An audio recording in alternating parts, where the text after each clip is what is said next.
Welcome to Truth Watchers. I'm Heath Henning. I'm curious about what you might know concerning the New Apostolic Reformation. How about the Word of Faith movement? Do you know much about the Later Rain movement and their manifest Sons of God doctrine? Have you ever thought about how much of these doctrinal views seem to be influenced by the New Age movement or ancient Gnosticism? These are all topics I have studied and continue to, but as of yet, I have not released too much of my research on the topic of the charismatic movement. A few articles may be found at truthwatchers.com, but if these are topics that may pique your interest, this is an important episode to listen to. I want to introduce you to an author you probably have not heard of as of yet. His name is Stephen Montgomery. He contacted me through my website some years ago and started sharing some of his research with me. We connected right away because we both view the end time apostasy as an aspect of the revived Gnosticism in the end time. I will be interacting with his new book, The Converging Apostasy, published in 2023. This is the cover of it, The Converging Apostasy by Stephen Montgomery. This is one of those times when I wish I could be doing an interview with the author. For those who don't know me personally, I work a third shift job and my recordings are on days off. That means for me right now, as I'm recording this episode, it just turned 1:20 a.m. in the morning. Obviously, this doesn't make it very conducive for me to have guests or to have interviews on this show. So sadly, I have to settle for interacting with books, and I'm not able to interview authors. Brother Montgomery's book, The Converging Apostasy, is a heavyweight work on this topic. It's not at all a shallow popular level polemics. This book is a thick one. You can see it is 479 pages, though he has released another popular level work entitled A Quick Outline of Hands-on Eschatology, a matter of timing and agency, released in January 2024. This is a shorter work, only 65 pages. The title references his term used, hands-on eschatology. This is one of the major focuses of his work. Eschatology, in case someone does not know, is the doctrine of end times. So when he refers to hands-on eschatology, he is referring to the fact that certain circles of these charismatic extremists believe that they will be actively engaging in what he refers to as a sacred purge. It will be their hands-on involvement that will cleanse the world of the people they deem wicked. In my book, Crept in Unawares Mysticism, let's put it over this way. This is my first book. The last chapter is on the Kingdom Now Dominionism heresy. This is the same concept of what Brother Montgomery is calling hands-on eschatology. It is the doctrine that people think they need to establish the kingdom for Christ to come down to. I make the comparison of this heretical doctrine with the Islamic practice of jihad. When I wrote the chapter, I thought I was being creative, inventing the term Christian jihad. But before I published a book, I came across a book by that title, written by Ergen and Emir Canner. Various groups of people identifying themselves as Christian, though they could not be Christian if they hold this heresy, have taught and at times practiced this tenet with devastating results. Just think about, for example, the Crusades or Munster Rebellion or John Calvin's government at Geneva. A number of books have been written on this topic of dominionism. Perhaps one of the classics was Albert Dager's Vengeance is Ours. This book right here, that was published in 1990. Or for those who are more interested in the theological discussion, H. Wayne House and Thomas Ice, who wrote this book, Dominion Theology, Blessing or Curse, published in 1988. Montgomery's work needs to be put to this category with these books. It's a classic. It's a must-read for anyone studying this topic, though Montgomery's work is much more extensive in scope and actually up to date. It's not from the 80s and 90s. Now, Anyone who is familiar with my work will realize if I call someone else's work extensive, it is a huge compliment in light of how thorough my research is in my published work. Montgomery has been researching this topic longer than I've been alive. On page 15 of the Converging Apostasy, he writes, quote, around 1982, however, my departure from a church that followed the teaching of a so-called word of faith or positive confession movement within charismatic Christianity, Kenneth Hagin, Kenneth Copeland, Hobart Freeman, etc., I began making a private investigation of the history and teachings of the later rain movement of 1948 and the Manifest Sons of God doctrines which it spawned, both of which had an influence on the cult-like church I had left, unquote. Now, I was only born in 1984. In fact, I just turned 40 this week. He came out of such a movement in 1982. For years, he was involved with a ministry of evangelizing and counseling others who came out of cults. What he exposed in his research is mind-boggling. The one unique aspect from his book is that he recorded phone interviews with a number of the leaders of this abhorrent theological movement from the mid-1980s. So he has information that no other author is able to reveal. He focuses on 10 specific topics or themes, as he calls them. These themes are 1, ongoing revelation, 2, extra-biblical sources of inspiration. We understand ongoing revelation as these heretics claim to be prophets, but I want to stop and explain extra-biblical sources. He identifies that a lot of these false prophets follow a 17th century mystic named Jane Lead. Bill Britton cites her as an authoritative prophetess. Jane Lead, in turn, has followed the Gnosticism of Valentinus through the influence of John Portage and Jacob Boehm.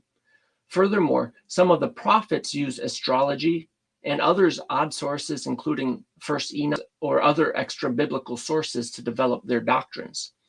Continuing his 10 themes, number 3 is deification, and number 4 is angels. He writes angels with the question mark behind it. With this, he notes that a lot of these false prophets claim angels give them revelations or have visited them, but this is obviously questionable considering the heretical revelations they are teaching, especially in light of the Apostle Paul, who warns about not believing any false gospel, even if it comes from an angel in Galatians 1:8.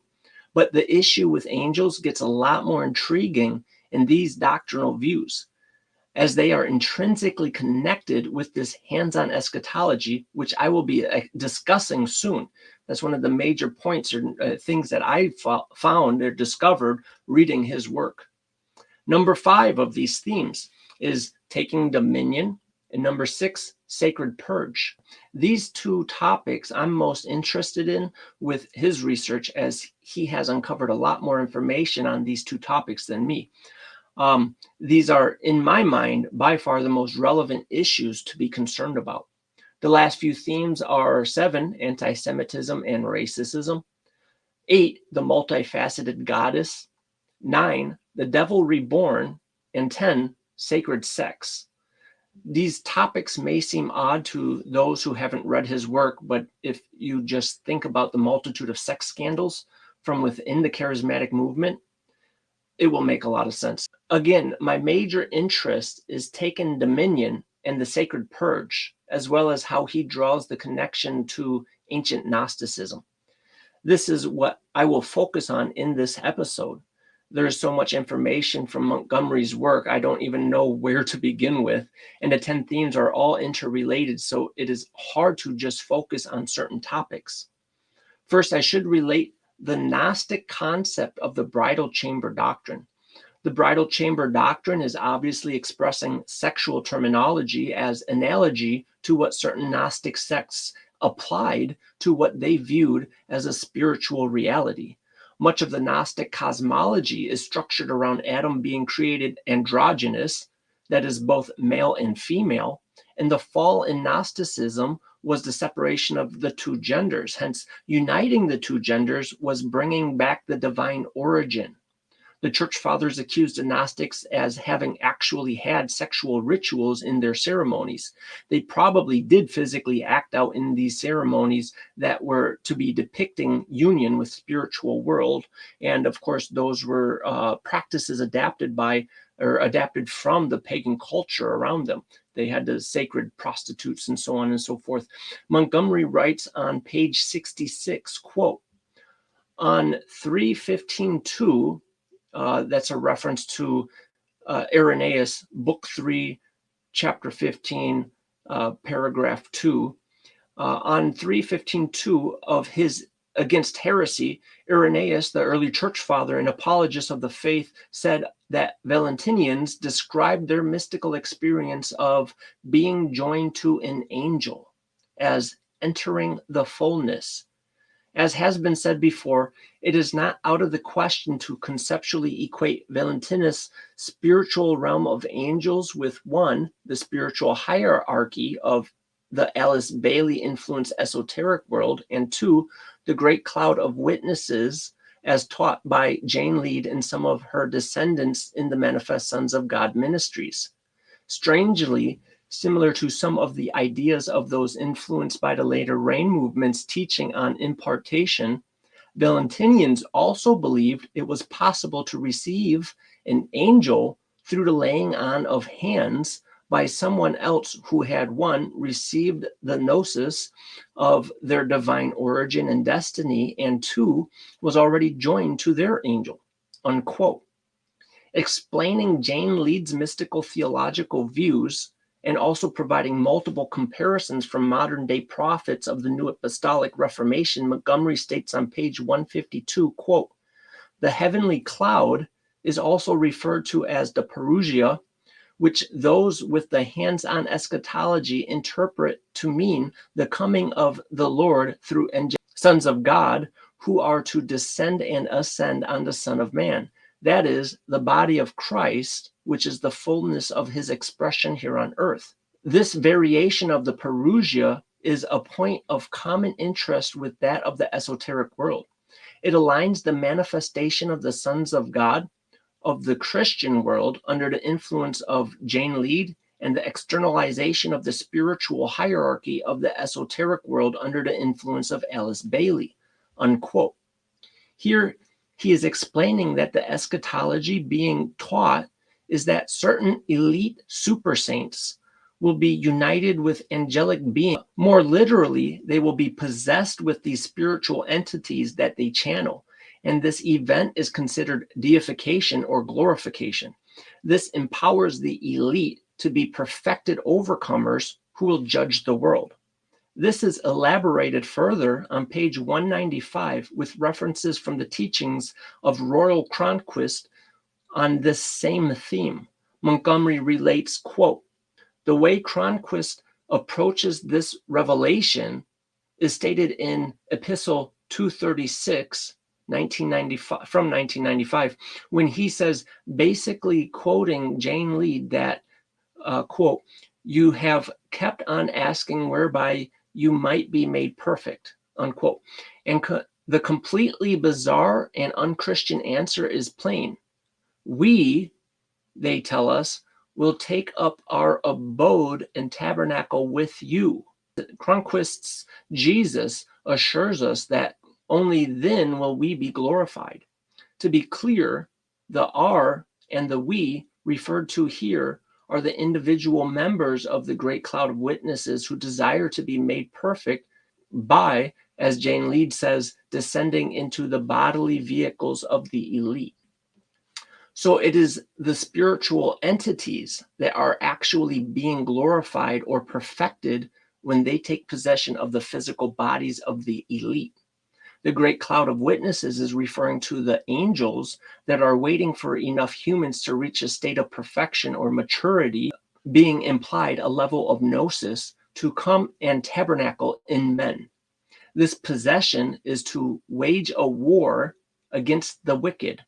On page 197, quoting Cronquist again, quote, in Epistle 71, 1982, quote, you shall call for Michael and his holy angels to come and war victoriously with you. unquote. These are the major points I learned from the book, how this concept of angels plays into the dominionist theology as adopted from Jane Lead's mystical cult and its influences through John Portage, Jacob Boehm, and the Gnostic Valentinus.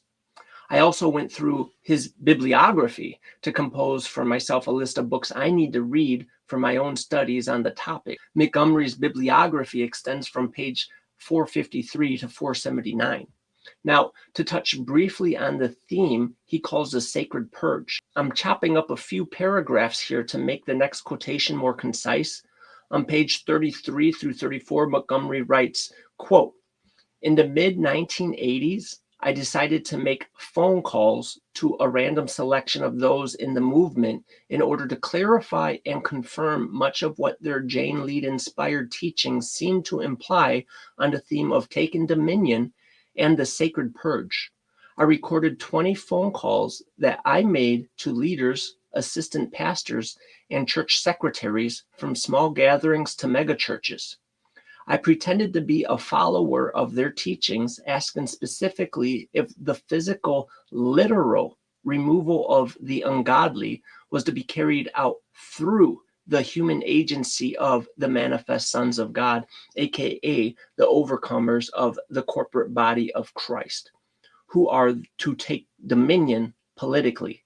I made sure to communicate this point clearly and repeatedly and pressed for my need to know if the elite group of the church would itself carry out this literal removal of the ungodly, or if, on the other hand, God or his angels would accomplish it supernaturally, or if scriptures referring to the removal of the ungodly were to be interpreted symbolically," unquote. He then gives a list of prominent names of leaders and ministries he contacted and concludes, quote, "The results of my interviews with these prophets were beyond belief. One relatively sane individual seemed surprised and said, 'No.' He then asked, in an appropriate state of disbelief at the absurd nature of my question, 'What are you talking about?' Another, who obviously understood the implication of my question, asked, 'You mean kill him?' Amazingly, however, the remaining 18 respondents answered clearly in the affirmative and freely gave scriptural support for this radical and dangerous viewpoint," unquote. Now, if this all seems to be just some weirdo sect of off-the-wall extremist charismatics, I want to remind everyone that many of these fanatic extremists had influences with major political figures of recent history. Just a couple examples is Earl Polk, who spent 45 minutes privately with President George H.W. Bush, and more recently, New Apostolic Reformation affiliate Paula White, who had been the spiritual advisor to former President Donald Trump. Stephen Montgomery documents the doctrine of the sacred purge from many of these New Apostolic Reformation affiliates on page 37 through 42. On page 187, Montgomery begins the section of the thematic critique of Cronquist's doctrine of the sacred purge.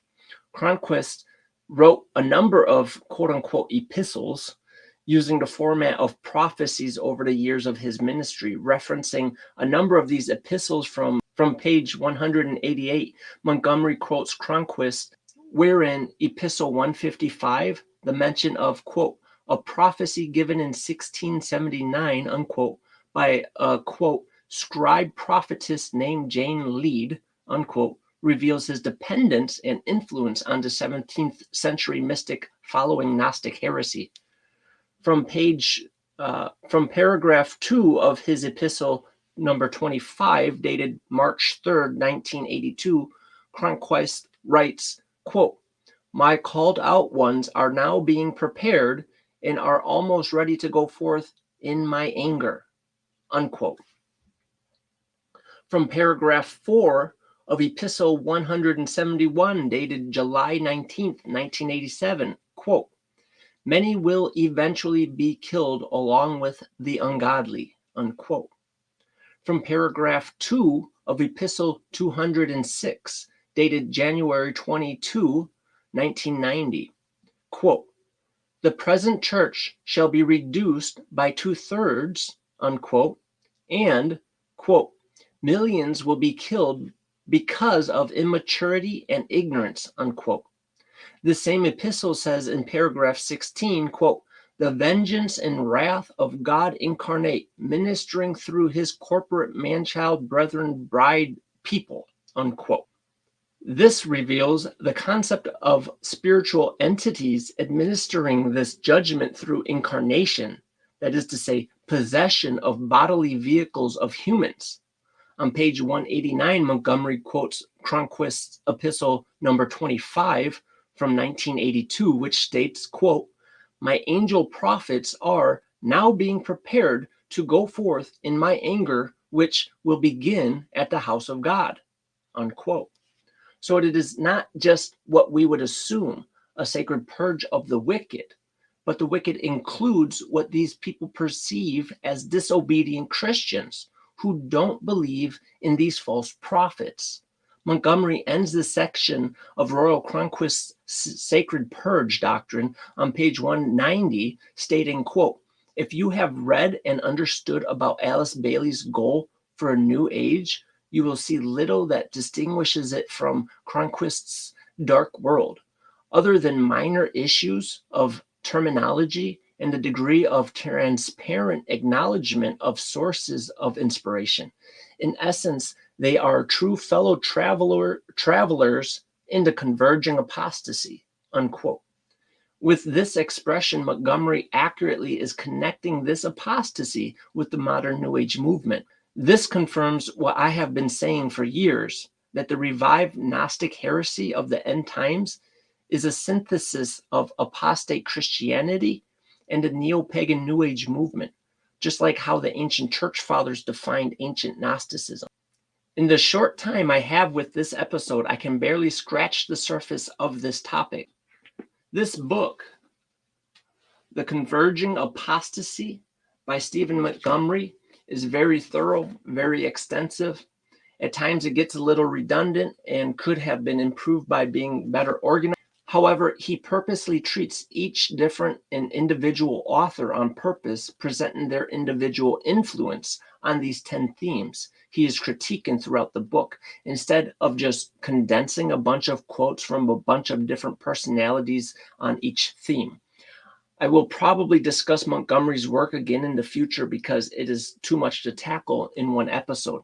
If anyone is interested, either get a copy of the book or you can check out some of the interviews he has done with John Collins at the William Branham Historical Research Podcast.